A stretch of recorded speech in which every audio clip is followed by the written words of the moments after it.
everything seemed to work great. I tried a few different RAM sticks of various manufacturers with no issue.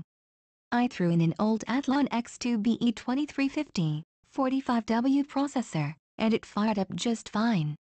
I used some older cooler on it, ran warm but it worked. I then tossed in a Phenom 2X4905E 65W, and it worked, no issues. Powered up a R7 250 as well as a 7750 with no hiccups. I plan to throw in some DDR3 later, but with 4GB of G-Skill DDR2 RAM, it seems to be pretty happy. I combined this with the Zalman CNPS 8900 quiet CPU cooler to take some heat down and noise with it. The only issue I had with this cooler on this board is that, with DDR2, I had to remove one of the heat spreaders on one of the DDR2 sticks to make it fit as the heat pipe stuck out a touch too much to make it fit. It now fits, but still touches the PCB. The DDR2 slots are the yellow ones and are closer to the CPU, so you can tell that large coolers plus DDR2 is gonna be a rough fit.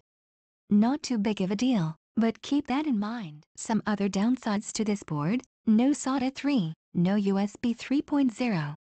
I threw in a USB 3.0 PCI Express 1X card to get the latest USB standard, but not much can be done for SATA 3 if you plan to use a video card in this motherboard.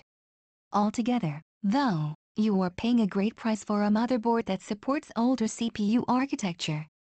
Definitely recommend it for anybody who wants to use their older AM2 through AM3 plus processors in a build.